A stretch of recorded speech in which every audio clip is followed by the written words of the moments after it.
Muito obrigado pelo convite, para partilhar aqui um pouco a nossa experiência, os nossos insights sobre o que se está a passar no e-commerce e no e-commerce particularmente relacionado com pagamentos. E, de facto, o mote que trazemos hoje aqui é o mote que o futuro foi ontem, que quanto mais não seja uma perspectiva de atitude, é provavelmente a atitude mais correta relativamente ao e-commerce. Porquê? Porque ele está a acelerar de uma forma tal e com uma taxa de inovação tão elevada que nós temos que assumir que estamos sempre atrasados em relação aos desafios que ele nos coloca. Relativamente ao e-commerce em Portugal, um primeiro aspecto, obviamente está a crescer muito, portanto, de 2016 para 2018 o número de compras em sites de e-commerce praticamente duplicou, o número de cartões que fazem compras na internet também evoluiu de 2,7 milhões para 3,8, isto significa que 38% dos portugueses já fazem compras de e-commerce em Portugal, com uma compra média que anda na ordem dos 1.300 euros.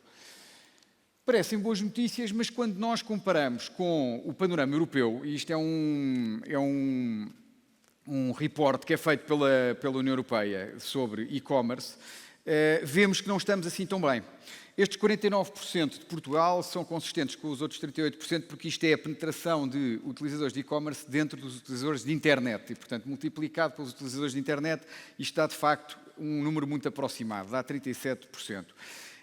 E, portanto, o que é que vemos é que o e-commerce nos países, no top 10, já 83% dos utilizadores de internet fazem compras de e-commerce, sendo que há uns que já quase estão nos 90%, a média está nos 72%, e o bottom 10 está nos 39%, e nós estamos nos 49%, ou seja, um pouco abaixo da média e relativamente próximo do bottom. Quando tentamos pensar, porque é que isto acontece, em termos macros, quais são os principais fatores que impactam? E fizemos aqui meia dúzia de análises só para tentar tirar algumas dúvidas. Logo a temperatura, costuma-se dizer, temos uma temperatura amena e, portanto, a temperatura influencia muito, porque as pessoas preferem comprar na rua e, portanto, não utilizam tanto, não veem tantas vantagens no e-commerce. A verdade tem alguma correlação, mas é uma correlação ainda assim relativamente fraca, 14%. A penetração da internet, sim, é o grande fator influenciador. Até mais do que o PIB per capita e, obviamente, estão os dois um pouco relacionados. E quando olhamos para a penetração da internet em Portugal, aí sim vemos um panorama que tem aqui muito por onde melhorar. Houve aqui vários debates entre as telcos e acho que isto é claramente um mote de uma melhoria a fazer para que o e-commerce seja positivamente impactado. É que o top 10 já hoje tem 96% de utilizadores de internet, alguns muito próximos já dos 100%, no top 3%. A média anda nos 84%, o bottom nos 71% e nós nos 75%. E nós aqui estamos, de facto, mais próximos do fim da escala do que estávamos em termos de penetração do e-commerce. Portanto, é aqui claramente uma área a melhorar. Pensando agora no consumidor que não faz e-commerce e porque é que não faz, ainda temos outro desafio pela frente. É que há uma enorme desconfiança dos portugueses, ainda hoje. Este reporte é de 2019, portanto tem dados de 2018. Relativamente às entregas, aos pagamentos e à gestão de reclamações no e-commerce.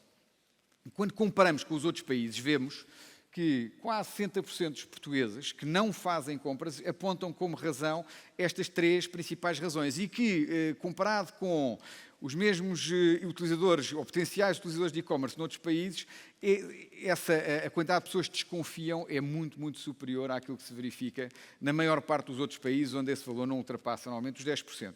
Quando comparamos com os dados da Marktest, que fazem uma pergunta semelhante, chegamos à conclusão que, de facto, também aí há 41% dos portugueses que alegam que não fazem compras no e-commerce porque sentem falta de segurança e confiança. Estes consumidores estão a olhar, sobretudo, para comerciantes estrangeiros. E já vamos ver no fim, quando pensarmos um pouco nos pagamentos, que os pagamentos podem ter aqui um papel positivo a desempenhar. O peso dos comerciantes estrangeiros nas compras é hoje de 85%, é muito significativo. Quer dizer que o share de compras que hoje é alocado pelos compradores de e-commerce em Portugal, ou seja, que utilizam cartões portugueses em sites de e-commerce, é fundamentalmente para comerciantes estrangeiros. E quando perguntamos às pessoas onde é que elas compram, ou seja, as pessoas não sabem quando respondem necessariamente qual a percentagem de compras que fizeram onde, ainda assim também sai que uma parte significativa destas compras é feita em comerciantes estrangeiros e mesmo os 70% de portugueses que fazem compras nos comerciantes portugueses e estrangeiros, o que estes dados dos 85%, os dados da direita mostram, da vossa esquerda mostram, é que ainda assim o share de compras no estrangeiro é muito superior àquele que é alocado aos comerciantes portugueses. Bom, e pergunta legítima, e o consumidor português que faz compras no e-commerce é parecido com o consumidor que faz compras no e-commerce dos mercados mais sofisticados? Sem dúvida. Portanto, pensemos só na evolução que o e-commerce e que o canal online tem tido. Portanto, esta seta é um pouco para retratar de onde é que nós vimos. Aqui há uns 15 anos atrás ainda estávamos na era do online only, ou seja, quando tínhamos um canal online ele era um canal independente. Depois evoluímos para o multichannel, o nosso cliente tinha que ter vários canais disponíveis, o online era mais um. Depois para o omnichannel, ele tem os vários canais e os canais têm que estar uniformizados e que têm que ter uma perspectiva de experiência mais parecida. E depois temos hoje o contextual, que é no fundo assumir que o nosso consumidor, o nosso cliente, vai comprar em contextos diferentes, nem sempre contextos de canal de venda. Ou seja, foi no Facebook, foi no Instagram, foi apanhado. E, portanto, esta lógica do Anytime, Anywhere e do Mobile First, que é claramente a alavanca que permite o Anytime, Anywhere, já existe ou não no consumidor português que faz compras online? Já. Quando se pergunta se ele tem um dia específico para realizar compras online, 80% das pessoas dizem, não tenho um dia específico. 60% das pessoas dizem, eu também não tenho um momento específico, compro quando me dá nas ganas, quando me apetece. E quando se pergunta se utiliza o telemóvel para comprar online, 80% dizem que sim, que utilizam, e isto já é o meio mais utilizado. Portanto, o PC já é só 70%, tendo estes 80% duplicado nos últimos 2 anos. Portanto, houve aqui um crescimento exponencial. Isto são dados do reporte do CTT em e-commerce. Quando se pergunta, e aqui até mais de exemplificativo, às pessoas, como é que elas decidem fazer compras? Vemos que, obviamente, o primeiro é quando tenho necessidade de comprar. Aquilo está um bocadinho pequenino, mas o primeiro é quando tenho necessidade de comprar, são 80%. Portanto, tem muita gente que já está habituada a utilizar o canal online. O segundo é, faço navegação e compro quando vejo produtos que me interessam. O terceiro, costumo visitar sites favoritos. Depois, promoções, cupons. Depois, recebo notificações dos sites registados e ainda constato oportunidades no Facebook e outras redes sociais. Ou seja, já vemos aqui, logo nos fatores seguintes, nos 4 ou 5 fatores seguintes, uma componente contextual muito forte. Portanto, o consumidor português que faz compras no e-commerce já se comporta de forma contextual, muito à semelhança daquilo que acontece nos mercados onde o e-commerce está mais envolvido. Esta realidade, sendo entusiasmante, é particularmente complexa. Eu trago aqui um framework da Gartner como exemplificativo, há vários, do que é que hoje um comerciante tem que fazer para se tornar eficaz e performante num mundo em que o e-commerce está em crescimento. E vemos que há aqui 4 princípios e 4 pilares fundamentais. Acho que todos nós reconheceremos que estes serão fundamentais. Ser trustworthy, portanto, de confiança, isto tem muito a ver com utilizar os dados respeitando as regras e não de forma não invasiva. Act Continuously tem muito a ver com uma melhoria incremental da experiência, tratar a experiência como um produto e não ficar à espera de grandes transformações de 2 em 2 anos, mas sim ir melhorando todos os dias um pouco de forma tangível que o cliente reconheça. Antecipar as necessidades, be anticipatory, no fundo, antecipar as necessidades do cliente. Este é o único quadro que trago em inglês, porque já agora não o traduzi, porque é proprietário o framework também. Este último eu até gostaria de dar aqui alguns exemplos que vos vão soar próximos, que é Focus on Outcomes. Quando nós pensamos no e-commerce, temos que perceber que estamos a rivalizar com jornadas de compra físicas. Em Portugal, por exemplo, que é um país que tem centros comerciais particularmente bons e que estão abertos até à meia-noite e que estão disponíveis a uma distância relativamente curta, é muito fácil eu ir a um centro comercial em meia hora despachar um conjunto de coisas rápido. Parei o carro, no parque, saí, portanto é uma experiência que é globalmente boa. É física, mas é globalmente boa. Portanto, quando nós pensamos como criar uma jornada de compra no digital, temos que pensar que temos que melhorar a experiência versus estas jornadas físicas, digamos, inimigas nesse sentido. Agora, imaginem, isto é tudo histórias reais e partem da minha experiência. Eu compro os brinquedos de Natal no Black Friday. Ótimo, despachei aquilo relativamente rápido. Vêm-me em 6 entregas distintas, com 6 transportadores distintos, que sistematicamente me ligam, eu estou aqui, não sei onde é que é o edifício da CIBS, peço desculpa, vou buscar uns pacotes a uma esquina. Vou buscar uns pacotes a outra esquina. Outros pacotes, com sorte, são-me entregues no meu andar. Outros ficam lá em baixo. Portanto, uma experiência que tinha tudo para ser boa, tornou-se um pequeno inferno. Talvez pior do que ir em 1 ou 2 horas a uma loja num centro comercial. Outro exemplo, Eu, se estiver num supermercado com o carrinho e estiver a chegar ao final para ao momento de pagar, se aparecesse alguém, me trocasse 30% dos bens que eu quero comprar por outros de outra marca, ou por simplesmente me os removesse, dizendo que afinal nestes não pode levar, era notoriamente uma experiência horrível para o consumidor. Então, se no físico nós achamos que isto é assim, porque é que devemos achar que no online, do retalho alimentar, isto pode acontecer no online e não vai ser considerado horrível pelo cliente? Porque é o que hoje ainda acontece em muitas experiências de compra online em retalho alimentar, 10% dos produtos não havia, outros 10% vêm de outra marca, se a pessoa não preencheu um pisco específico. Outra, e termino estes exemplos do Focus on Outcomes, porque isto às vezes é mais simples do que parece. Eu sou um grande comprador de livros. Numa livraria física nunca me aconteceu alguém olhar para o livro que eu trouxe e dizer, desculpe, mas eu vou-lhe trocar o livro e ir-me buscar um danificado. Então, porquê é que numa compra online já me aconteceu muito mais do que uma vez receber um livro danificado, que é algo que reduz a confiança, leva a não querer repetir a experiência. Portanto, o Focus on Outcomes, por vezes, é algo que é muito mais simples do que parece e permite melhorar a experiência, porque o e-commerce não entrega valor, não cresce. Esse é que é o ponto-chave. O desafio que traz em termos de ferramentas é grande, portanto é preciso ter, há aqui 4 pilares, Unlimited Channels, portanto obviamente isto tem que ser hoje em dia uma experiência multi-device, multi-location. Há um conjunto de aceleradores de tecnologia, claramente é Artificial Intelligence, ouvimos aqui um pouco sobre Machine Learning e Predictive Algorithms. É o Cloud Computing também será a outra grande tendência que permite acelerar, do ponto de vista tecnológico, a experiência de e-commerce. Os ecossistemas têm que ser flexíveis e modulares, esse é o terceiro pilar, e o Customer Intelligence é fundamental porque num ambiente contextual nós temos que saber quem é quem, quais as preferências do cliente, para que, de maneira a propor-lhe um momento de compra no momento certo que flui com aquilo que é a vontade oculta dele quando está a navegar online.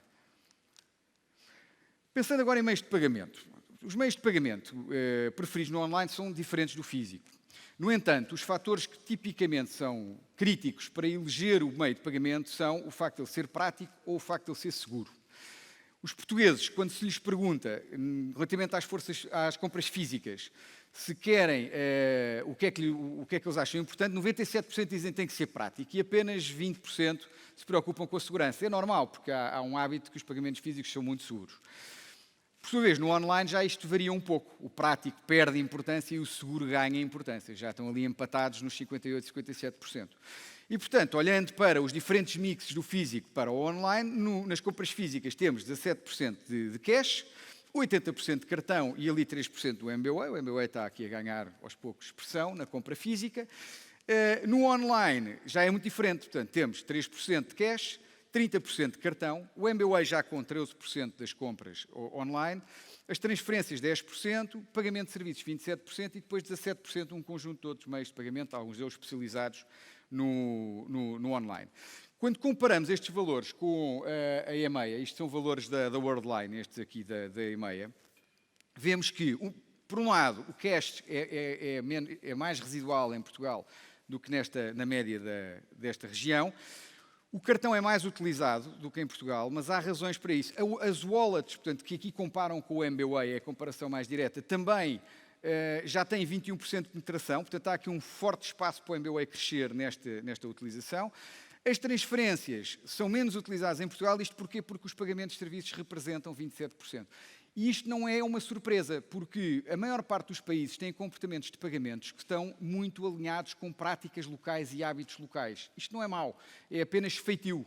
E isto tem que ser tido em consideração quando se pensa o e-commerce e os meios de pagamento a apresentar.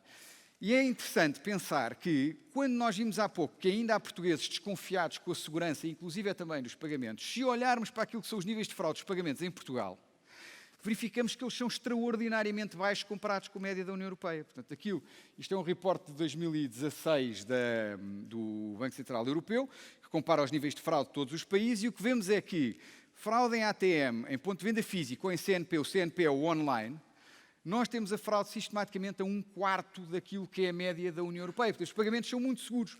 Significa que se o consumidor, porventura, acha que não são, nós temos que o convencer de que são e temos que lhes dar, eventualmente, mais opções, de maneira a que ele identifique aquelas que acha mais seguras e, com isso, portanto, se convide a fazer e-commerce a ser cliente de e-commerce quando hoje não é. Pegando aqui um pouco no MBWay, que obviamente é sintomático daquilo que tem sido a nossa aposta de inovação nos pagamentos. Ele é visto hoje como uma das marcas inovadoras, portanto está associada à inovação e à melhoria da experiência por parte do consumidor português, sobretudo nos segmentos até 21 anos e 22 a 36 anos. É particularmente permeável à sua introdução em jornadas de pagamento nos canais digitais ou em experiências híbridas dos próprios comerciantes. Nós trazemos aqui sempre o exemplo do H3, porque o H3 utiliza a sua aplicação de loyalty para incluir o pagamento no meio de uma jornada que é meio física, meio digital e que obviamente é uma excelente jornada. Há uma wallet da FNAC que faz uma jornada também parecida sobre o cartão de loyalty. A McDonald's tem jornadas self-checkout, há um conjunto enorme de exemplos. O que eu quero salientar aqui mais do que a jornada concreta é todas elas foram fruto de imaginação, a imaginar jornadas que acrescentassem valor ao consumidor e o MBWay é particularmente plástico para isso. E hoje com o QR Code, mais ainda,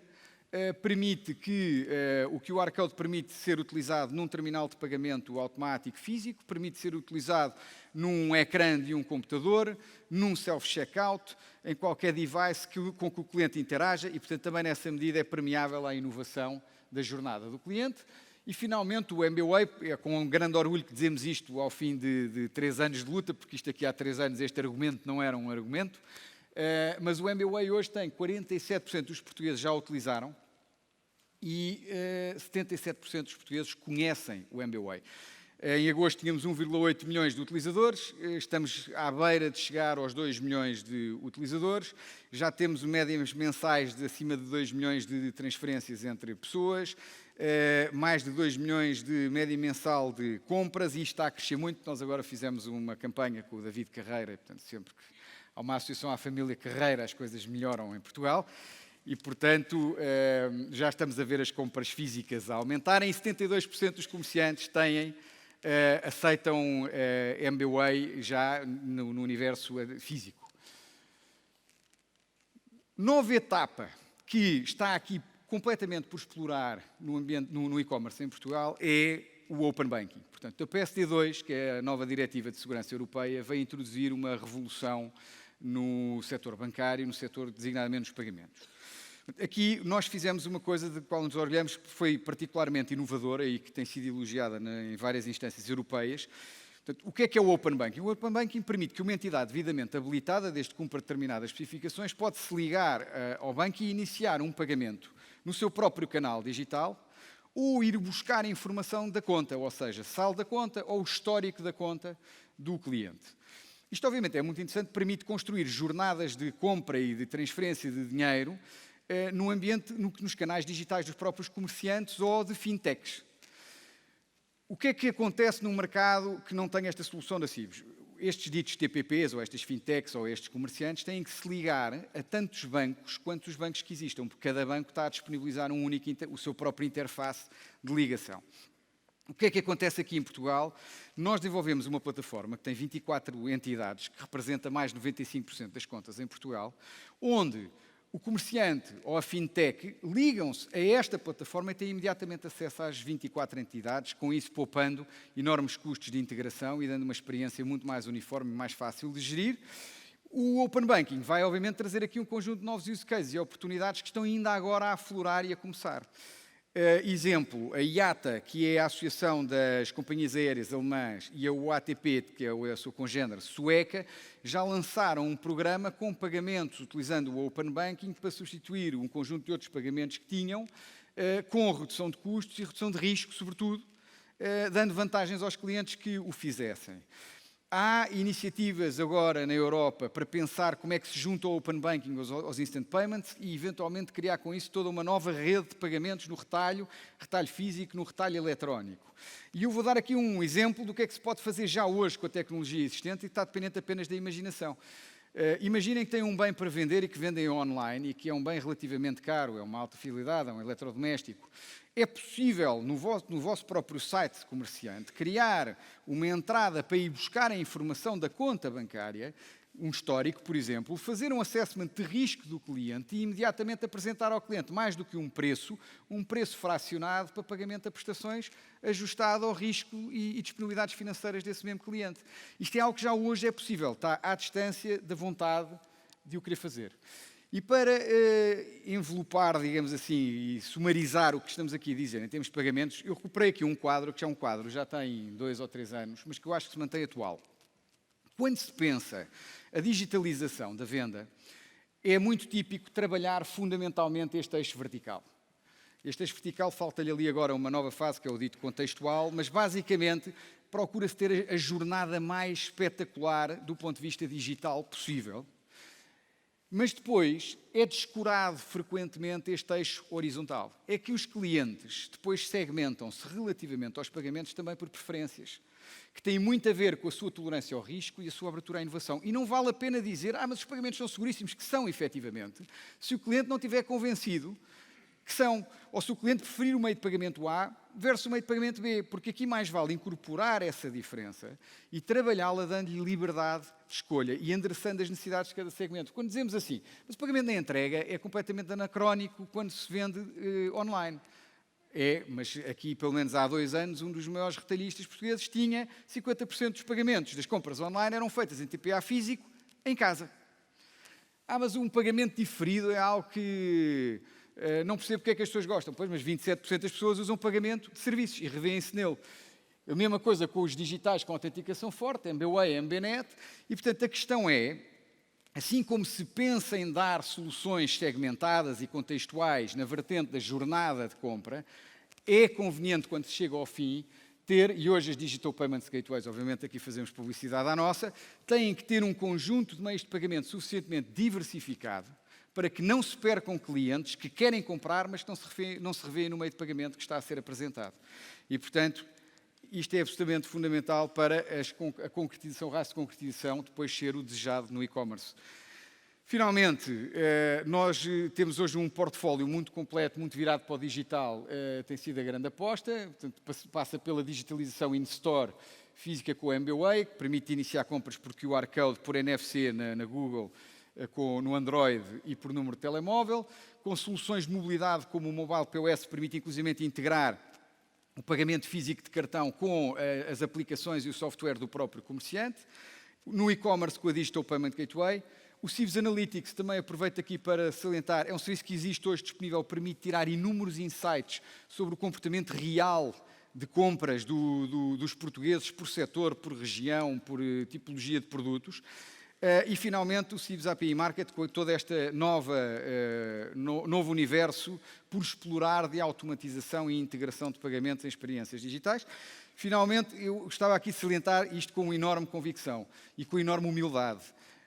Grande parte, a grande maioria das ideias com que nós temos vindo para o mercado não vêm da nossa cabeça sozinhos. Nós trabalhamos hoje e orgulhamos muito disso, com os nossos parceiros e com os nossos clientes, e quase todas as ideias distintivas e que nos levaram para outro patamar foram desenvolvidas, pelo menos a 4 mãos, pensando em problemas concretos que nos colocavam e em equipas mistas que alocávamos para os resolver. Em self-checkout, em festivais de música, street vendors, portanto, e convido-vos a quem tenha problemas desses a endereçar a Sieves. Nós estamos sempre abertos a tentar resolver um bom problema de pagamentos. Finalmente, e com isto termino, é preciso, como vimos, aumentar a literacia do consumidor português, é preciso, como vimos, aumentar a literacia das PMEs portuguesas, das empresas portuguesas. Sem isso, o e-commerce não vai despontar. Portanto, também entendemos que isto é uma missão nossa, participamos no comércio digital, no Muda, portanto, acho que todos nós que temos uma visão mais completa dos desafios do e-commerce, temos um desafio muito claro e uma missão de andar por Portugal, a divulgar, de forma a mudar comportamentos das empresas e dos consumidores portugueses. Muito obrigado. Este é o nosso lema. Ricardo, obrigado. Sente-se aqui ao pé de nós, que agora vamos ouvir alguns dos casos e posso chamar já as pessoas que vão falar na próxima sessão para subirem aqui ao palco. Já as devia ter chamado, mas estava tão entusiasmado a ouvir o e-commerce que eu sobre e-commerce só posso falar na experiência como consumidor. E ao contrário do que ouvi aqui, eu se calhar tenho sorte, não é? Quando vem um livro danificado, recebo outro de borla. Já me aconteceu. Quando trocam um produto, telefonam, e algumas empresas estão aqui, não posso dizer nomes em particular, a telefonar a dizer não há o produto e dão outro. E depois, para compensar, acabam por me dar mais 2 ou 3 brindes.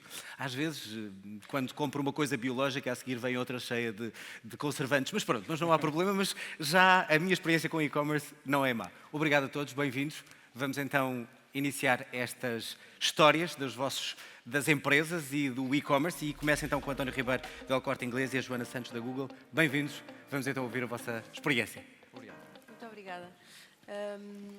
Eu, por acaso, acho muito interessante que a talk que nós vimos antes desta, do Ricardo, tenha sido sobre Data and Analytics, porque a história que nós trazemos hoje é uma história sobre data, mais precisamente data-driven marketing, ou seja, data ao serviço do marketing de aquisição, do marketing de performance, e que passa muito por tentarmos perceber como é que podemos utilizar dados e machine learning para tornar a nossa comunicação e a nossa aquisição de clientes muito mais eficaz. Eu se calhar começava por fazer uma pequena introdução sobre os grandes desafios que as marcas têm hoje em dia. Os consumidores são muito mais exigentes do que eram no passado, esperam respostas muito mais imediatas, portanto são impacientes, são curiosos e esperam experiências personalizadas e meaningful. E isto cria dificuldades grandes, porque a maneira que nós tínhamos de comunicar com os clientes antigamente não tinha nada a ver com isto, portanto era muito mais massiva. Mas para vocês terem noção, os consumidores dizem que apenas 1 em cada 3 experiências que têm com marcas são consideradas úteis. E aquilo que nós esperamos hoje, de facto, é utilidade. É utilidade, é propósito, é personalização.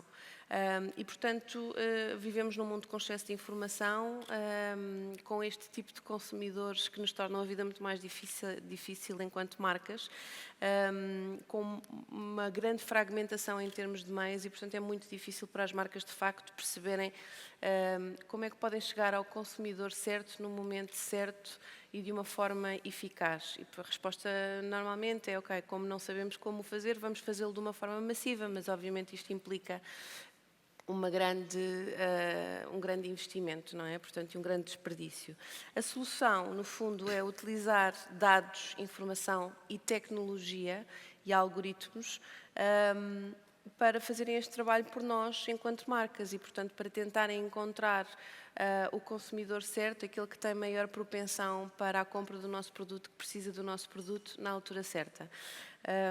E, de facto, aquilo que aconteceu com o El Corte Inglês foi que eles partilharam um desafio connosco, que eu vou deixar que seja o António a explicar, e nós respondemos com uma sugestão de data-driven marketing. Queres explicar?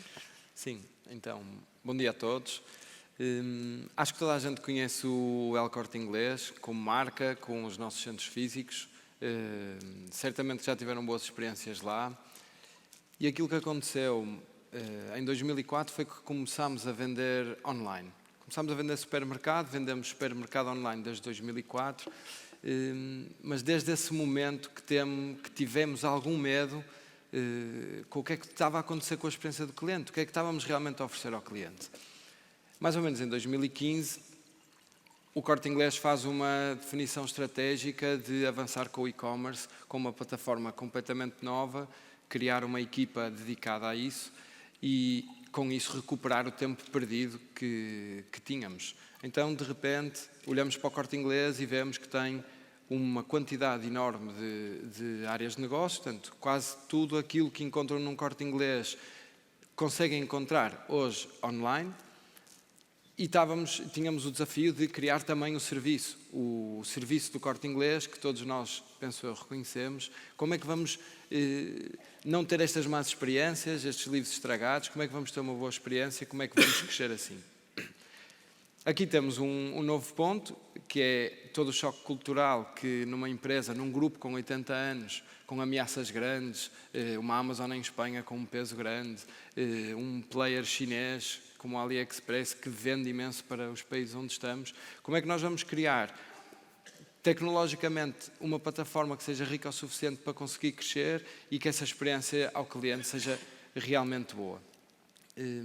Neste momento de grande crescimento, depois de colocarmos todos o produto online, criámos esta equipa que vai transformar digitalmente o Corte Inglês, deparamos-nos com o problema de não termos um histórico, ou seja, não sabemos propriamente o que é que o nosso cliente online está a valorizar, não sabemos o que é que ele pesquisa, porque é que entra no nosso site, temos algumas campanhas, temos uma equipa da Google dedicada a trabalhar connosco isto, mas depois percebemos que temos que crescer muitíssimo mais rápido do que aquilo que estamos a crescer e em muitas áreas. Então o desafio foi como é que a Google, e isto também com a Avas, a nossa agência, como é que nós vamos conseguir crescer, como é que nós vamos conseguir mostrar ao nosso cliente que existimos no momento em que ele acha relevante conhecer isso. Ou seja, não vamos dizer que o Corte Inglês existe a toda a gente e a toda a hora. Vamos lhe dizer quando ele precisa de nós. E este foi o desafio que nós lançámos. Acho que foi um desafio que não sabíamos muito bem qual ia ser a resposta e realmente tivemos uma boa resposta por parte da Google. Sim. Aquilo que nós sugerimos ao Corte Inglês foi reformular toda a estratégia no sentido de a tornar praticamente 100% automatizada, obviamente por fases. Isto implica uma preparação grande antes de chegarmos a esse ponto no qual estamos agora. E é basicamente uma estratégia que assenta em 4 As. É muito focada em audiências, em trabalhar audiências, em trabalhar a informação da audiência, muito focada em automatização, como eu tinha dito, focada em modelos de atribuição, não vou entrar muito em detalhe porque é demasiado técnico, e também em assets e em ads, ou seja, como é que nós podemos personalizar a mensagem tendo em conta toda a informação que nós temos do consumidor, quer a informação do El Corte Inglês, quer a informação que nós temos do percurso do consumidor e dos padrões, digamos assim, de pesquisa e de compra do consumidor. E fizemos isto, propusemos isto ao El Corte Inglês. Os resultados foram incríveis. Estamos a falar de um crescimento no e-commerce de 65% versus o ano anterior, em termos de revenue. E isto aconteceu com um crescimento de investimento de 75%, mas um crescimento de ROAS também, portanto, Return on Ad Spend de 20%. Portanto, nós conseguimos, de facto, trazer novos clientes para o Corte Inglês de uma forma rentável, ou seja, o Return on Ad Spend cresceu, que é uma coisa que é de facto extraordinária e significa que efetivamente o fizemos com eficiência. Eu acho que para nós marcas, perder o controle das coisas é muito preocupante. Ou seja, nós achamos que conhecemos muito bem o nosso cliente, que o conhecemos muito melhor do que qualquer outra entidade. E aquilo que fizemos, e o desafio está muito aqui em termos culturais, foi dizer: todos os anúncios que nós fazemos hiper-personalizados, porque conhecemos o nosso cliente, porque achamos que ele acha hiper relevante isto, vamos deixar de os fazer. E vamos fazer com que o cliente seja ele a mostrar-nos que desejos é que tem. E baseado nesses desejos, vamos-lhe mostrar aquilo que temos para oferecer. Portanto, vamos impactar o cliente na altura em que temos alguma coisa para lhe oferecer. E vamos deixar de lhe mostrar tudo aquilo que temos para oferecer. E aqui os dados são realmente...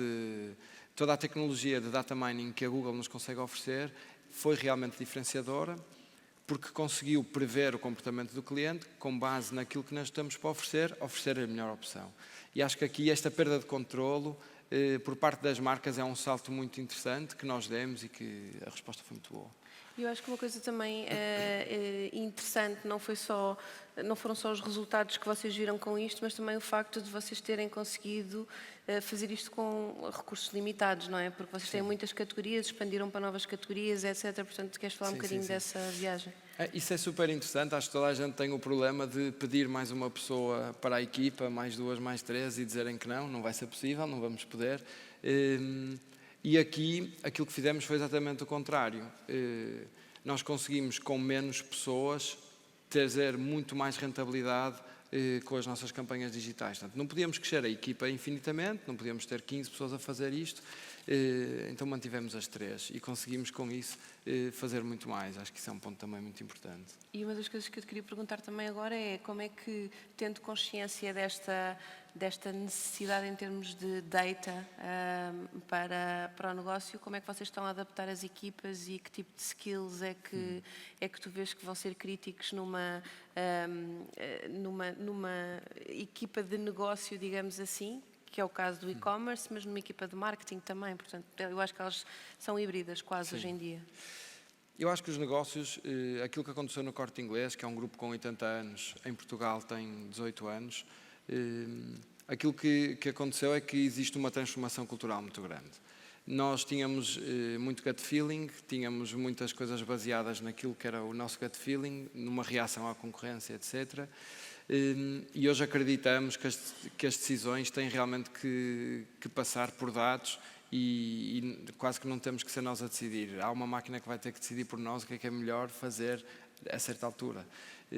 As equipas têm que mudar completamente. Portanto, hoje temos perfis muito técnicos, perfis de pessoas que conseguem trabalhar dados massivamente. Temos que os formar continuamente, temos que os deixar formarem-se a eles próprios, porque são tecnologias que aparecem a toda hora e que não são ensinadas na faculdade, não são ensinadas em cursos, são encontradas online, etc. Mas essa é uma mudança muito grande. Portanto, os skills que as equipas têm que ter são muito diferentes e depois a preparação para culturalmente alterar as pessoas que envolvem esta equipa. Portanto, a equipa de e-commerce não é uma equipa alien no meio do Corte Inglês. Tem que mostrar à equipa de marketing porque é que é bom trabalhar assim, tem que mostrar à equipa de compras porque é que é bom trabalhar assim. E acho que aqui, portanto, tem que ser técnicos e tem que saber explicar porque é que esta técnica revoluciona.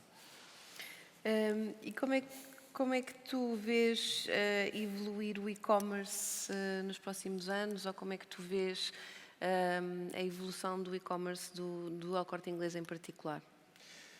Eu acho que aquilo que vamos ver vai ser uma integração real e que o cliente percebe entre os dois mundos e vamos conseguir usar dados de lojas físicas e dados de e-commerce. Portanto, nós temos mesmo muitos dados, é muito difícil trabalhar esses dados de maneira a que eles sejam relevantes. E eu acho que o futuro do e-commerce passa por aí, passa por nós encontrarmos tecnologia que nos traz informação, mas que nos traz informação que é relevante e essa informação temos que saber trabalhar. Temos que harmonizar a nossa tecnologia, portanto eu acho que o e-commerce passa por ter uma plataforma única de comércio que é usada para lojas, que é usada para e-commerce e isso aí vai quebrar muitas fricções do que temos hoje. Sim, eu diria que daquilo que tenho visto também, até em marcas noutros mercados, é que de facto data é cada vez mais crítico para o sucesso do e-commerce. Sim, nós até temos um ótimo exemplo que tem a ver com recomendação, aquilo que o Miguel falava antes. Quase 20% das nossas vendas são hoje vendas ajudadas por recomendação. Portanto, nós temos um motor de recomendação dentro do nosso site. Se um senhor quiser comprar um fato, esse senhor vai comportar-se de maneira similar a muitos outros que compraram fatos. Portanto, se nós conhecemos esse padrão, porque é que não o usamos, não para o manipular, mas para o ajudar a comprar o fato que ele vai mais gostar? E numa área que tem, num negócio que tem tanto sortido, que tem tanta coisa, usar este sistema de recomendação e quase 20% das nossas vendas serem por este sistema de recomendação é uma coisa impressionante. Eu acho que também diz muito da forma como nós utilizamos os dados e como conseguimos usá-los para ajudar o cliente. E não tarda nada tão naquele modelo que o Miguel dizia, ou seja, um modelo de shipping. Bom, isso primeiro. Sim, aí há uma transformação cultural muito maior, mas eu acho que sim, eu fiquei a pensar, sou sincero. Não sei, querias partilhar mais alguma coisa em relação ao caso que trazemos? Eu acho que o next step, aquilo que podemos fazer a seguir, tem muito a ver com a predição e com a forma como nós vamos usar dados que são nossos, do nosso cliente, que nós conhecemos e que só nós os temos, com dados que a Google tem. Portanto, nós hoje conhecemos, quando o cliente entra na loja, nós percebemos se ele vai querer comprar, se ele não vai querer comprar, como é que o podemos ajudar, mas não sabemos um histórico desse cliente fora das nossas lojas. Portanto, a Google o que nos ajuda muito é a perceber em que momento é que o cliente está realmente interessado no Corte Inglês. Portanto, utilizar informação nossa e informação externa para prever esse comportamento, acho que vai ser um desafio super interessante, que vai exigir imensa computação, também aí já estamos a dar muitos passos, mas acho que vai ser realmente transformador. Espero que notem essa diferença quando virem o Corte Inglês em publicidade ou quando entrarem no nosso site. Obrigada. Muito obrigado aos dois. Vamos prosseguir com novas experiências e agora vamos ouvir a experiência da nós, e são os dois da nós. Bem-vindos, João Aroeira e Lígia Silva. Vamos então perceber de que forma é que a tecnologia também ajuda o vosso negócio a estar mais próximo com o cliente e já agora com alguns clientes que ficam irritados. Talvez com a tecnologia seja mais fácil evitar alguns problemas. Faça o favor. Muito bem, ia só ver se estava a primeira apresentação. Tá. Antes de mais, obrigada à organização pelo convite, temos muito gosto em estar aqui. Para nós é fundamental a experiência que nós oferecemos a cada um dos nossos clientes e, como é óbvio, estando numa loja, a loja não podia estar longe deste desígnio, por isso, como tal, nós também procuramos trabalhar na loja, melhorar a experiência que oferecemos ao cliente. E definimos prioritariamente 3 eixos de trabalho. Um primeiro eixo de trabalho tem a ver com o próprio espaço, não? O espaço tem que ser um espaço, enfim, que convida o cliente a entrar, tem zonas separadas de atração e de atendimento para atendimentos, enfim, mais difíceis, como foram referidos. Também trabalhamos ao nível das pessoas, das nossas pessoas, do nosso modelo de atendimento. Queremos ter um atendimento mais próximo do cliente, que transmita mais confiança e mais proximidade. E, por fim, as ferramentas são críticas para que tudo isto aconteça. A ferramenta não só teria que permitir a mobilidade em loja, mas a ferramenta teria que permitir muito mais, muitas das coisas que nós já falámos aqui hoje.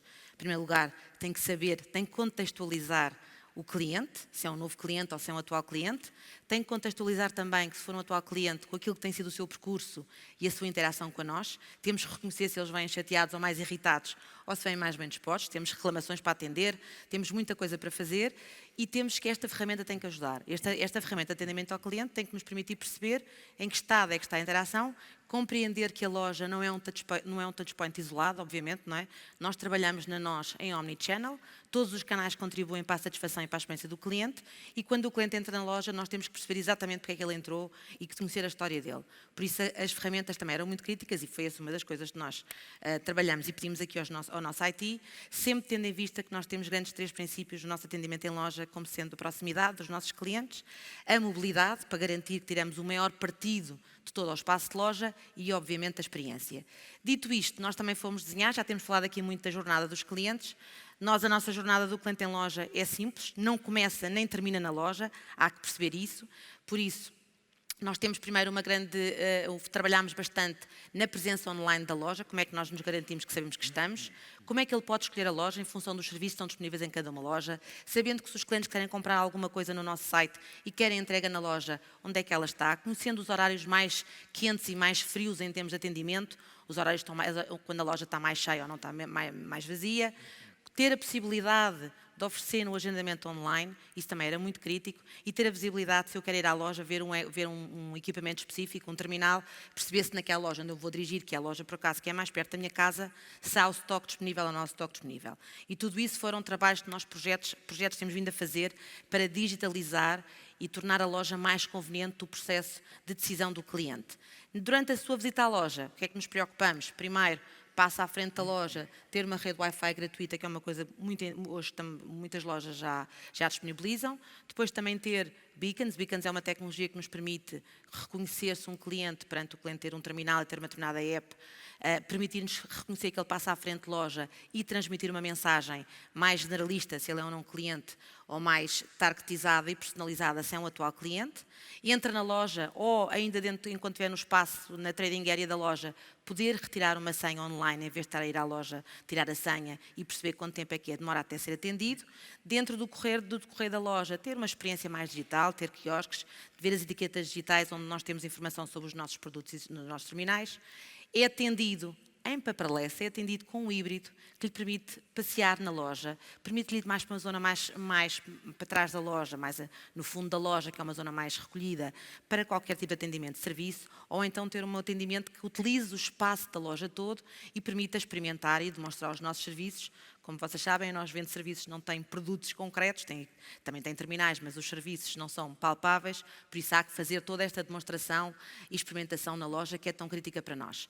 Nós fazemos isso tudo com o recurso a híbrido, damos a possibilidade, mais uma vez numa ótica omnichannel, de o cliente poder, não tem um determinado terminal na loja que o cliente quer, podemos encomendar no site e fazer entrega naquela loja, porque o cliente quer ver, às vezes para evitar este tema de chegar a casa e não ser exatamente aquilo que ele espera, quer ver, e nós temos essa possibilidade, ele encomendar online, entregar na loja, ou então entregar em casa do cliente uma coisa que ele comprou na loja. Uma coisa muito importante que nós estamos a fazer e que vamos dedicar-nos a fazer é, nós temos uma maturidade de clientes em termos digitais muito alargada. Nós temos clientes que são completamente digitais, temos clientes que são completamente analógicos e a loja tem que atender todo este tipo de cliente. E nós achamos que a loja tem este desígnio e tem este propósito também de ajudar algum tipo de clientes a tornar-se mais autónomo digitalmente. Por isso, muitas das operações são feitas em loja.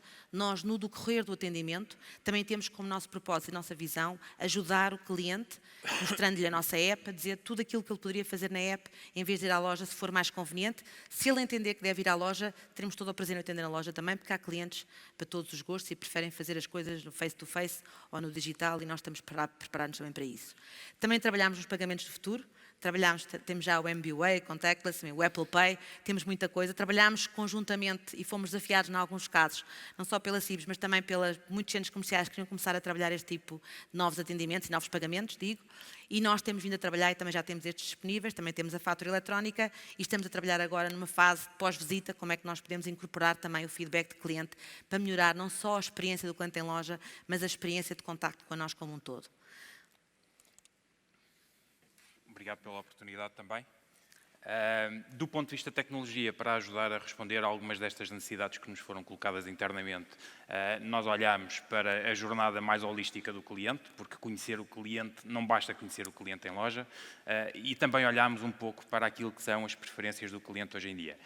E o tema da mobilidade, já foi referido por vários oradores antes de nós, é um tema que está na ordem do dia. O cliente privilegia, e pela tipologia de vida que temos hoje em dia também, cada vez mais a mobilidade está na ordem do dia. A própria experiência de utilizador tem que ser cada vez mais consistente. Um cliente que interage connosco em diferentes touchpoints tem que estar confortável e tem que sentir que está a lidar e que nós falamos um tom de marca e falamos e passamos-lhe uma experiência completamente consistente. Uma personalização no serviço, e aproveitamos esta iniciativa que vamos descrever a seguir também para dar algum contexto dessa personalização, de forma que consigamos ter ofertas mais personalizadas no decorrer do processo de sales para com os clientes e aproveitar o momento também para que o cliente experimente uma qualidade de serviço diferente e também isto passa a ser um fator diferenciador naquilo que nós prestamos. Pegando neste contexto, olhamos para que tipo de transformação necessitaríamos de fazer internamente, não só no contexto de lojas, mas num contexto mais global. E claramente o tema do omnichannel, como já foi aqui referido várias vezes, está na ordem do dia. Aproveitar também o vetor da digitalização para que as lojas sejam um enabler e a adoption também comece logo no lojista. E esta digitalização implica muitas vezes transformar não só a tecnologia, mas transformar os processos para que estes processos sejam seamless e o processo que é executado em loja é o mesmo que o processo que o cliente executa no canal digital ou que percepciona também num inbound ser executado. E isso para nós é claramente um foco em tudo aquilo que fazemos.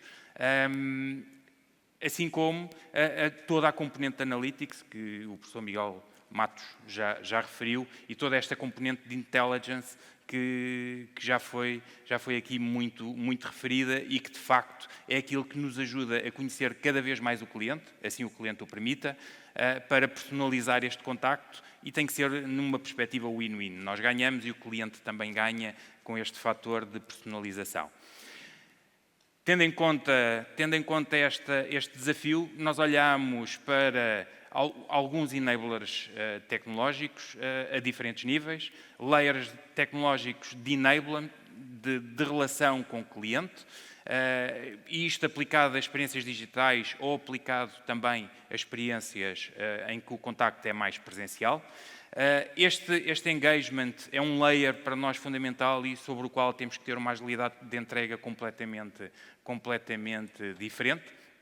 Assim como, e pegando aqui no tema da conversa, no tema do commerce, toda esta experiência que o cliente tem connosco de carrinho de compra, de shopping basket, para nós é totalmente, tem que ser totalmente reengenheirada na perspectiva em que temos que ter uma orientação muito mais à simplificação e à modularização da oferta para que o cliente consiga percepcionar e perceber muitas vezes aquilo que lhe estamos a oferecer, assim como ter a capacidade tecnológica de fazer alguma integração com parceiros, porque sabemos que, nomeadamente os catálogos que temos hoje, podem não vir de dentro, parte dos produtos até podem vir de third parties, e isso para nós é fundamental ter este layer de integração com parceiros.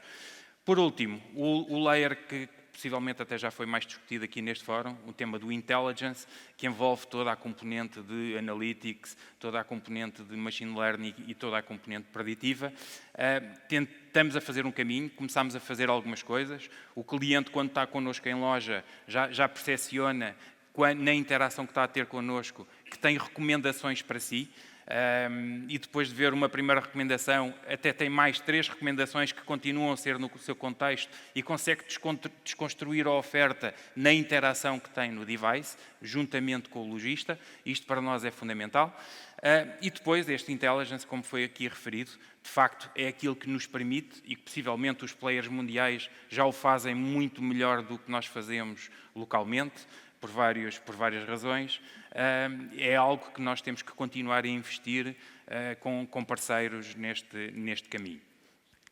Existe um conjunto de princípios para conseguir entregar esta capacidade tecnológica que para nós são fundamentais, de informação, a forma como organizamos a informação em sistemas, a exposição na cloud, a informação em tempo real, que para nós é um paradigma que cada vez mais na interação com os clientes tem que ser primordial.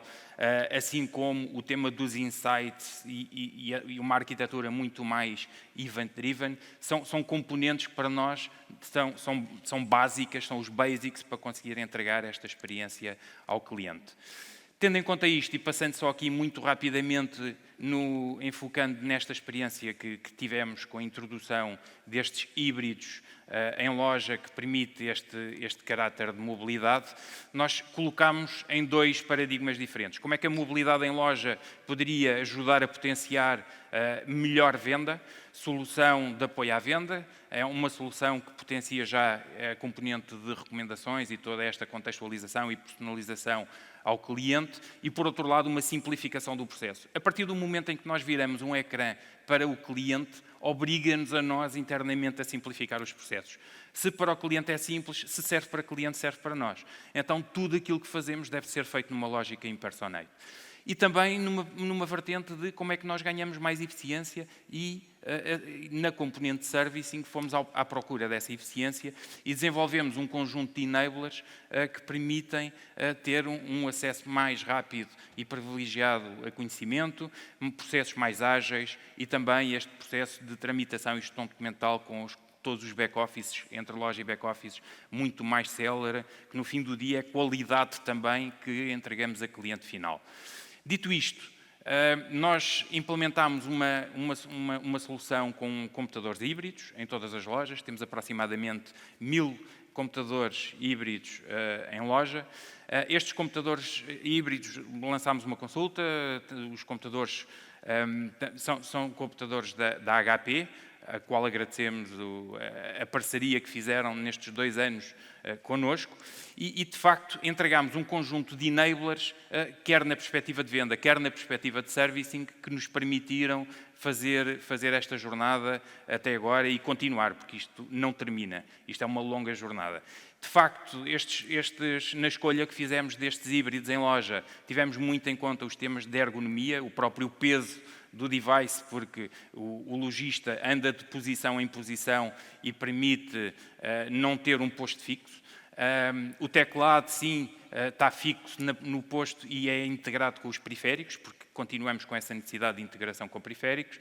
Portanto, existia um conjunto de requisitos para este ecossistema que nos foi passado e que foi conseguido e consideramos que é um sucesso. Acho que em termos de feedback, só para terminar, em termos de feedback quer de clientes, quer de lojistas, é bastante positivo. Os clientes, vou colocar tudo, os clientes basicamente o que acabam por ganhar é uma grande confiança, ganham uma confiança no operador, é isso que dizem, pela transparência, pelo facto de nós estarmos a atender lado a lado com o híbrido, estamos a partilhar ecrã e estamos a partilhar todas as coisas que nós queremos com ele, todo o tipo de atendimento, por isso ficam bastante agradados. Do lado dos lojistas também trouxe muito mais eficiência. Tudo aquilo que aparece na ferramenta de interface de atendimento é contextualizado ao cliente, o que lhes permite ter uma conversa com muito mais relevância, o que permite também concretizar até muito mais vendas. Mas é engraçado, quando falamos em pessoas, as pessoas não há uma pessoa igual e nós achávamos que íamos ter muito mais, um bocadinho mais de reticências na adoção do híbrido da parte dos clientes do que a parte dos lojistas, e o que verificámos é que foram mesmo os lojistas que ao princípio tinham um bocado mais reticências a utilizar e a fazer o app adoption, o que foi bastante interessante. Hoje em dia isto corre bastante bem, temos 100% das lojas com este tipo de atendimento, temos uma satisfação elevada e passava só, por fim, se tiver ainda a oportunidade, só um vídeo de 1 minuto para acabar com a nossa exposição. Muito obrigada.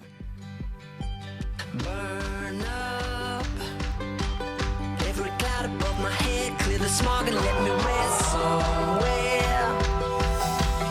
Every room inside this house coupled with the memory of love. All we had is nothing left, stars are on the loose again, searching, trying to find a better way, hoping we can find it. I don't wanna go back there, there's nothing left for me. What did you expect? I can't get by without your name. I can't get by. I can't get by without your name. I can't get high like I'm dancing on the edge. Muito obrigada. Obrigada. Vamos então para a nossa última história neste segmento do futuro do comércio. Já tenho aqui o André Ribeiro de Faria. Vou fazer companhia. Para já vamos conhecer, talvez, uma loja do futuro. E já vamos conversar sobre ela. O Grupo Jerónimo Martins apresenta o Pingo Doce Go Nova, uma loja laboratório no campus da Nova SBE. Focada em testar novas tecnologias, esta loja foi desenhada a pensar numa nova geração de consumidores. Vamos ver como funciona. Depois de descarregares a app, mostra o código QR no teu ecrã nas portas de entrada. Dentro da loja, um cesto de compras virtual é criado assim que tocas nas etiquetas de preço. Podes também fazer scanning dos códigos de barras e ter ainda assim uma experiência super rápida. Tens tudo o que precisas? Com um cartão de crédito adicionado, podes pagar e sair em poucos segundos. Para as noites de estudo, desenhamos o Go 24/7, uma máquina ainda em beta que funciona com visão por computador e uma combinação de sensores. Para abrir a máquina, podes usar a app e de imediato escolher o que queres levar. Os produtos são cobrados automaticamente assim que fechas as portas. Isto é só o início. Queremos perceber como melhorar as tuas compras. Contamos com a tua ajuda para descobrir novas soluções para as nossas lojas.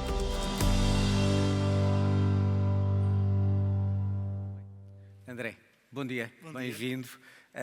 Esta é a loja do futuro, aliás, algumas experiências internacionais já tinham vindo neste setor. Sei que vocês, até porque a minha televisão e outras televisões já deram eco, já tentaram mostrar e explicar. Isto é um laboratório. Da experiência que estão a fazer, o que é que retiraram até agora? O público gosta mais de não ter ninguém para dizer bom dia, não ter que estar a pagar. Vamos Ok, bom, primeiro, contrariamente àquilo que está a dizer agora, esta loja não tem menos gente que uma loja normal. Okay. Não, gente a atender. Exatamente, mas não tem sei lá, se tiverem, por exemplo, visitado lojas como a Apple Store, tens pessoas que estão no meio da loja, e nós nesta loja também temos também temos isso. Aliás, o nosso objetivo era testarmos, basicamente, e tendo em conta que, por exemplo, o checkout é um dos pontos mais criticados nos supermercados. Estar as na fila para pagar. Exatamente. E os meus colegas que estariam na caixa hoje estão a fazer outras funções. Como por exemplo? Como por exemplo, nós temos muita comida preparada em loja. E aliás, uma sanduíche preparada na loja há pouco tempo é completamente diferente de uma que esteja embalada. E é esse o tipo de funções que nós estamos a testar dentro da loja. Ou seja, não tiraram a parte humana. Não tiramos a parte humana, exatamente. Portanto, a pessoa entra, chega, escolhe, põe o seu telemóvel, vai embora, não paga. Paga depois, não paga na altura. Paga antes de sair. Paga antes de sair? Paga antes de então sair. explique lá como é que é o processo. O processo, e nós temos, é muito parecido com a Uber, uma parte, ou seja, nós temos mais de 3/4 de pessoas que pagam através desse meio, para aquelas pessoas que, como há pouco falámos, que confiam menos, têm umas torres de pagamento onde podem fazer o pagamento depois de ter adicionado a um basket virtual através do telemóvel os produtos que queriam escolher. Há uma outra parte da loja que está aberta 24 horas, onde nós temos tecnologia de visão por computador e outros sensores, como por exemplo o sensor de peso, como a Amazon Go está a fazer nos Estados Unidos, onde tem que se ter um cartão instalado na app para poder comprar. Abre, desbloqueia com o telemóvel, abre, tira o produto, fecha e é-lhe cobrado uma imediatamente. vending machine que está... É uma vending machine, sim, ou seja, mais é parecido com sofisticada. uma vending machine, mas na vending machine nós não podemos devolver o produto, na vending machine não podemos agarrar, ler aquilo que está e voltar Portanto, a podem pôr. retirar e voltar a pôr? Exatamente, podem. Mas essa é a segunda parte da loja. É a O segunda grosso parte da da loja. loja. O grosso da loja. Estamos a falar de contribuintes mais jovens. Teoricamente, isto é muito mais apelativo à nova geração. Ou não? Sentiram que Não, há todo tipo de geração? Sim, definitivamente. Isto é a loja que temos que tem maior consideração de geração Z dentro da loja. Aquilo que nós verificámos durante, especialmente os dias da semana, é de facto a grande maioria. Ao sábado, não é. São as pessoas que estão no bairro e é muito interessante ver a curva de adoção é diferente. Mas não que as pessoas mais velhas não consigam, eu acho que o problema está aí no mindset. E eu acho que isso é muito interessante quando nós desenvolvemos novos produtos. Eu posso lhe contar uma história. Por exemplo, uma senhora chegou um sábado e ela quase se sentiu ofendida por o Pingo Doce lhe estar a pedir para ela registar no telemóvel a aplicação. Mas nós tínhamos alguém para ajudar e para explicar o processo de compra e o sorriso de vitória que ela tinha quando saiu e o facto de a termos visto, porque nós estávamos lá a controlar a loja, ou seja, porque isto é um laboratório, muitos desenvolvimentos, muitos bugs e coisas para ir corrigindo, o que era normal, era o objetivo, errarmos depressa, aprendermos depressa. Mas de repente víamos-la e veio falar connosco e trazia as amigas e já era a mais tecnológica entre as amigas. E de facto isto para nós é interessante. Porque... Ou seja, não é só a utilidade, é também um trend. Ou seja, é uma moda que também pode ser importante para vender produtos, certo? Bom, eu não sei, a moda... A palavra é minha, a palavra é minha. Uma moda. Não sei, as modas normalmente desaparecem. Ou não, mas aquilo que é o retalho, normalmente o retalho tem que estar adaptado àquilo que as pessoas vão querendo, não é? A quantidade de batata doce... O tipo de produto, por exemplo, Sim. é o mesmo que numa outra loja que não tenha esta sofisticação? Há partes que sim, outras que nós estamos a testar. Nomeadamente, por exemplo, estas sanduíches que eu falava que são feitas na loja, cremes de abacate, ou seja, coisas que começámos a testar ali e de repente já estão a ir para outras lojas. Então o laboratório em dois sentidos. Na forma de vender e até na forma de criar novos produtos. Exatamente, esse era o objetivo. E aquilo que... Eu posso lhe dar vários exemplos. Estava-me a perguntar dos learnings. Por exemplo, esta loja vende mais cafés americanos do que qualquer uma outra loja nossa.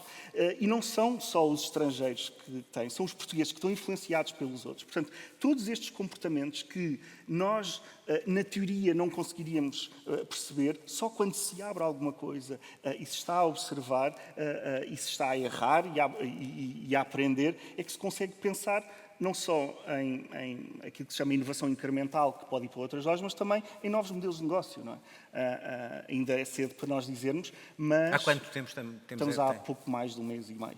mês e meio. É ainda pouco tempo para conseguirmos tirar conclusões definitivas, mas há coisas que acontecem. Já uma loja de 250 metros quadrados, no pico tem mais de 120 pessoas lá dentro. Ou seja, isto não é possível, por exemplo, na Amazon Go, não é? Que diziam não há filas para sair, mas havia filas para entrar. Aliás, havia essa brincadeira no início. Mas exatamente por causa da Amazon Go, quer dizer, a visão por computador era uma coisa que os retalhistas se perguntam, será que isto faz sentido? É viável? Não é viável?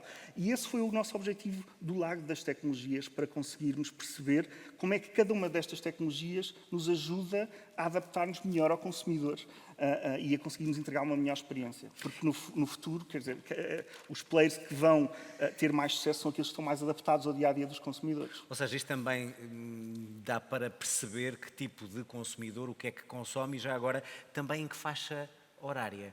Nós sabemos que as lojas têm determinado horário, cada vez mais tarde, porque as pessoas têm outras coisas que fazer na vida.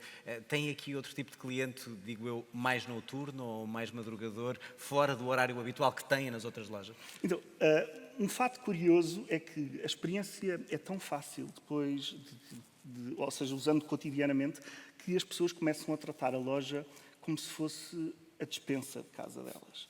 Ou seja, estão com fome, entram, compram uma sanduíche, depois querem um chocolate, não compram na mesma altura. E isto é um mindset completamente diferente de compra. Por outro, aquilo que nós vemos é que as concentrações dos picos, e também pela localização onde está, tem muito a ver com os momentos, com o pequeno almoço, com o almoço, com o lanche, com o jantar, e isso era uma hipótese que nós tínhamos no início. Até porque nós não acreditamos que as lojas físicas vão desaparecer, muito longe disso, não é? A própria Amazon anunciou a semana passada que vai, além das Amazon Go, vai ter lojas maiores que não têm a tecnologia de visão por computador a funcionar como a Amazon Go. Vamos ver o que é quando elas abrirem uma. Mas, de qualquer forma, é interessante nós percebermos como é que o consumidor consegue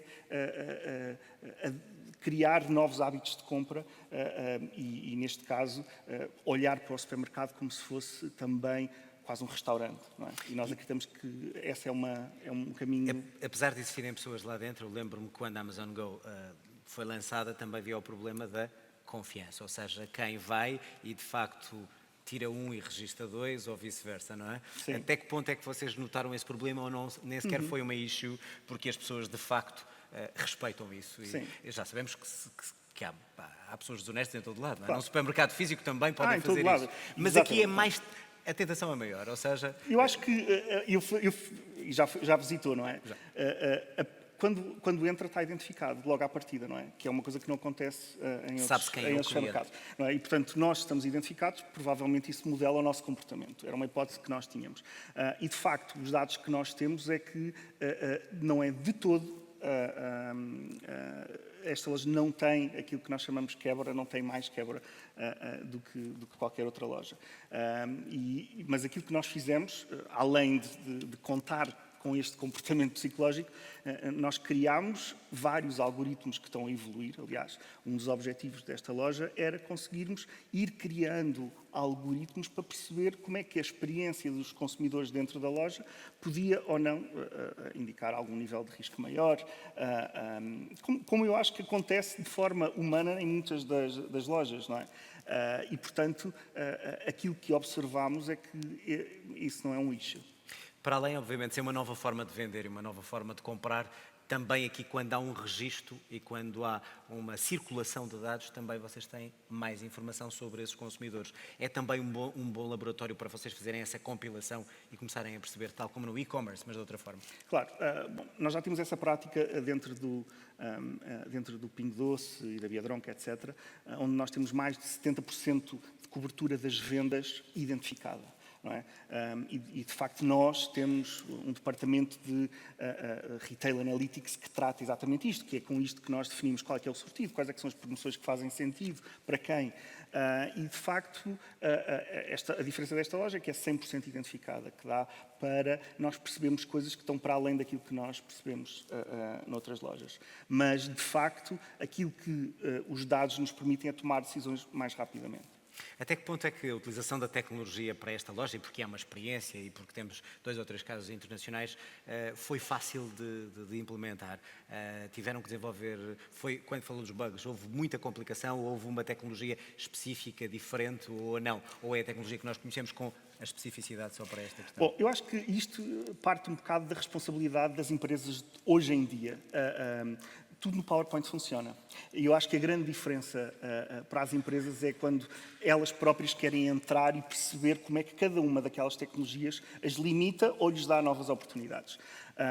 Isto foi uma equipa pequena, fomos 6 pessoas a desenvolver com as metodologias buzzword que estão na moda, mas que de facto resultaram bem aqui, a Agile, olhávamos para os problemas em Pareto, este já é mais antigo, mas o objetivo era conseguirmos controlar todo o processo e ir testando junto dos parceiros, não é? Tentámos escolher parceiros preferencialmente polacos e portugueses, não é? onde nós temos as nossas operações. E é interessante quando nós estamos lá fora, as pessoas perguntam, mas Portugal não estão à espera? E nós temos pessoas tão inteligentes, tão bem formadas, não há razão para não se conseguir fazer nada disto. Portanto, o objetivo desta loja, sendo um laboratório, nós sabíamos à partida que ia haver muitas coisas que não iam funcionar. Não é? Nós queríamos era focar-nos na experiência do consumidor e perceber, dentro desta experiência, o que é que íamos tendo que não funcionava e ter a capacidade para corrigir rapidamente. O que é que não funcionou, para percebermos? O que é que teve que ser melhorado? Qual foi o primeiro grande obstáculo ao fazer uma loja destas? Bom, o primeiro obstáculo é, às vezes, quando nós somos um negócio de massas, não é? Quando nós abrimos uma loja, as coisas estão muito standardizadas.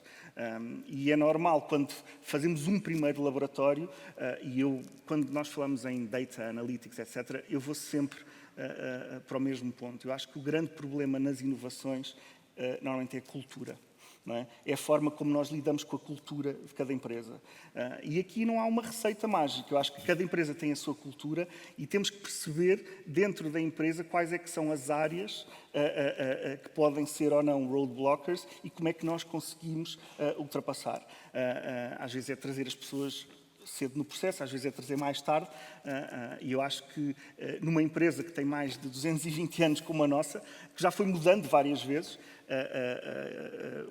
o challenge foi conseguirmos adaptar um projeto inovador com coisas que, como em todo lado, há pessoas que são mais céticas e há outras que não, mas conseguir ir fazendo, eu acho que o tempo em que fizemos, que foi bastante curto, a equipa ser mais pequena, ajudou muito a conseguir chegar a este resultado. Acha que esse é mesmo o modelo de futuro? Vocês estão a ser um laboratório, como outras lojas estão. Até que ponto é que esta poderá ser mesmo a loja do futuro? Há pouco, durante este congresso, temos ouvido muito a relevância e também a questão da personalização. A pessoa ser importante, o purpose. Para onde é que eu vou e porque é que eu faço isto? Porque é que eu compro isto? E na vossa empresa também a ideia do contacto com o cliente. Conhecer o Sr. António, a Sra. Maria. Isto é, de facto, o futuro ou pode ter aqui algumas arestas que têm que ser limadas nesse sentido do vosso cliente sentir que ele é importante e não está comprado uma máquina? Bom, eu acho que o futuro é um processo. O futuro vai-se descobrindo e vai-se construindo. E eu acho que esse era o objetivo de ser um laboratório. Relativamente ao consumidor, vão haver muitos modelos de loja. O que acontece é que o comportamento e a forma como as pessoas, o exemplo daquela senhora mais velha, o próprio comportamento vai-se modelizando com base na experiência que vamos oferecer. Portanto, nós estamos crentes que esta não é uma loja que nós queiramos replicar já. Agora, learnings desta loja vão, de facto, ser aplicados nas nossas lojas. O futuro, eu acho que se vai fazer construindo. São, provavelmente, aquilo que é o consenso os formatos das lojas vão ser muito mais pequenos, vão ser de proximidade, e eu acho que esta loja indica um pouco nesse caminho. Mas, de facto, os outros supermercados maiores, onde se faz a compra semanal, vão continuar a existir. E não é um modelo para uma grande superfície? Este é um modelo de conveniência. Exato. Nós estávamos dentro de um ambiente de uma universidade, portanto, também foi muito pensado primeiro com base no consumidor. Há muita coisa aqui que não se adapta, de facto, a um hipermercado. E isso, para nós, era um given. André Ribeiro Faria, obrigado. Obrigado. E bom dia também para si. Vamos concluir este módulo com as startups, que estão aqui já ao meu lado, e começo com a Sensei Faz Portugal. Bem-vindo. O palco é seu. Okay. Well, I was prepared to present in English, so if Oh, you I'm don't so mind- sorry. I didn't realize. Ah, não, é português. Em português? Ah, não, é português. Sou português. Ah, mas podem Sim, sim. em inglês, faça Sim. favor. So if you don't mind, I will present it in English. Do I have a clicker? All right. Thank you. So whenever I present Sensei, I always like to talk a bit about the reality of today. So this is the shopping experience this is a UK supermarket, 7 p.m. at night. And I like to show you because it clearly shows what is the shopping experience that we have today. But on top of that, it shows the problem that we are solving and what changed that amplify that problem. So if you try to count a lot of these people, this is, and giving you a bit of context, this is a supermarket, urban, small format, and they have about 20 cashiers, so 15 self-checkouts, and 5 of them regular cashiers. And if you try to count them, you will count, just counting half of the line, because that's where you can start counting them, you'll see that there's more than 70 people. And if you look at their hands, you'll see that the average basket is pretty small. So what this clearly shows is that we as shoppers, we've changed. If before we were willing to drive in the weekend and spend half of the day buying for the next week, right now all of these shoppers, they are buying for the next day. And the main driver of decision is convenience. If before price was the main driver of my purchases, right now what drives my choice is that what is nearest to my job or what is nearest to my apartment. So essentially, and to give you an example, before I came here, I took a sandwich out of a vending machine. So clearly the trigger of my decision was convenience because it was the thing that was near to me. So it's not really the quality of the food that I was eating. So at Sensei, what we've done, we've built a technology that allows any existing store to be autonomous and checkout free. Checkout free, it's a way of optimizing the way you check out. So building on top of what Andrea was just telling, clearly, and for us, this will be a market standard in the next 5 years. And there's a number of macro trends that build and support what I'm claiming right now. So first, in retail, like I said before, the price cannot be the main driver today. That's driving a lot of the big retail chains to a point that they can no longer cope with the margins that they have in the business. But on top of this, we have the perfect catalyst. So we have different types of retailers that are also technology companies like Amazon, Alibaba, even Farfetch here in Portugal, that are looking into the physical space and they see clearly an opportunity. Because like we've seen before in the previous presentations, 90% of the revenues of retail, they still come from the physical space. So clearly there's a big opportunity here to take over. And Amazon, with Amazon Go format, they announced that they are opening in the next 3 years about 3,000 Amazon Go formats. And on top of that, they bought Whole Foods and they just announced a new store format that is in between these two models.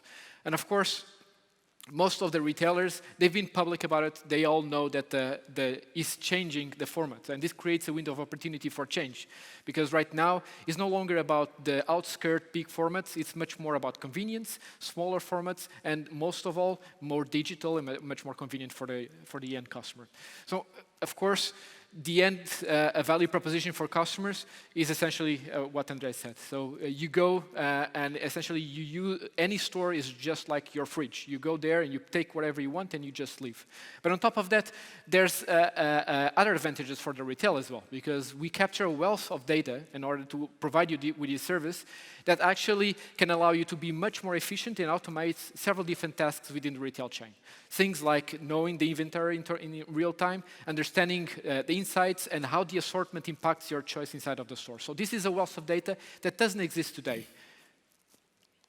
Of course, at this point, probably you're wondering, how does it work? The technology and how we build it, it's based purely in computer vision. So there's a network of cameras on the ceiling here. We run several different computer vision algorithms in parallel, all capturing the ground truths and capturing different kinds of information. And by mixing all of this information, we are able to build the individual basket of each customer that is in the store. And all of it is processed on premises, on the edge. So essentially, every single product that you take from the shelf, it's automatically added to your individual basket. Everything you put back on the shelf, it's automatically added to the inventory of the store. And once you're ready, you can just leave because we can charge charge you automatically. I know that I'll just go pretty quick. I'll just finish with this. So essentially, okay, one of the videos is not working. I was showing you the impact that this has in retail. If you think what prevents a store of 200 meters to sell as much as a store of 1,000 square meters, is by the bottleneck is the cashier. Essentially, it's the cashier that makes, because these two stores, they are geographically pretty close, they are equal to each other. I'm buying, in that video, I will be buying in 15 seconds a croissant that I could have bought in the other one. But the difference is that in one store, there's 70 people and there's a line. In the other one, you have 65 people inside, and in 15 seconds, I was able to do a purchase. Well, thank you so much. If you have any other questions, I'm happy to answer. E a nossa última startup, Explora, com o Lourenço Cunha Ferreira. Lourenço, bem-vindo. Boa tarde a todos. Obrigado pelo convite para estar aqui hoje. Explora tem 2 meses, mas é feita por pessoas com 15 anos de experiência no setor do turismo, essencialmente. Pronto.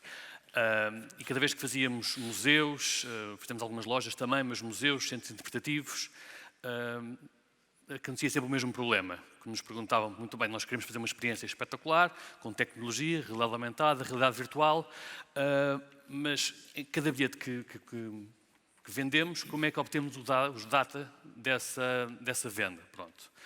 E foi isso que tentámos responder. Pronto. O que é que Explora? É uma framework que na sua essência, é uma evolução do audioguia, ou seja, oferece conteúdo contextualizado numa venue, ou seja um museu, seja uma loja, seja uma cidade, e dar-lhes informação, normalmente imersiva, vídeos 360 e contextualizada. Isto é que é importante aqui. Pronto. Como? Exatamente, oferecemos conteúdo customizado, baseado nas preferências e no perfil do utilizador. Pronto. Através do sistema de contextualização que desenvolvemos, rich content, muita gamification e storytelling e também enhanced analytics para extrairmos a data. Porquê? Para naturalmente melhorar a experiência, era o primeiro ponto que nos levava aos clientes, a melhorar o dinamismo, portanto, menos momentos parados. A pessoa, através do mapa, consegue ser guiada através, seja de uma loja, seja de um museu, seja de um estádio, por exemplo, e também valor acrescentado. Pronto. Porque nós, através de determinados triggers, conseguimos extrair a data das pessoas. Um exemplo muito concreto, nós fizemos agora a app do Benfica, ou seja, onde antigamente havia um tour de 15 pontos de interesse, hoje em dia, através de uma app, já não há o tradicional guia, e nós, através da app, conseguimos seguir, com muita tecnologia, todo o percurso. Chegando ao fim do percurso, todo o conteúdo que vamos acumulando ao longo da experiência, fotografias, selfies com o André Almeida, seja o que for, a pessoa, para descarregar e depois para partilhar nas redes sociais, seja o que for, tem que dar os seus dados. Pronto. Isto permitiu ao Benfica angariar 90% dos dados de cada pessoa que usa a aplicação, o que é um game changer face ao anterior. Pronto. Isto aqui é aplicável não só a estádios, não só a museus e centros interpretativos, mas também a cidades, a retalho, seja o que for. Basicamente, é através de beacons também, GPS, seja o que for, informação contextualizada, pode ser o que nós quisermos, onde nós quisermos. Pronto. Outro exemplo, por exemplo, fizemos agora em Almeida, o Castelo de Almeida foi destruído nas invasões francesas, então Almeida não tem castelo para mostrar. Nós, através da nossa app, reconstruímos o castelo, através de realidade aumentada, realidade virtual, dando um conteúdo que não existia desde há centenas de anos atrás. Pronto. E para acabar, vou-vos deixar aqui com o nosso case study do Benfica, que está muito focado na experiência que criámos, e no fim verão que a pessoa pode sacar todos os conteúdos dando os dados, evidentemente, que é facultativo, face ao RGPD.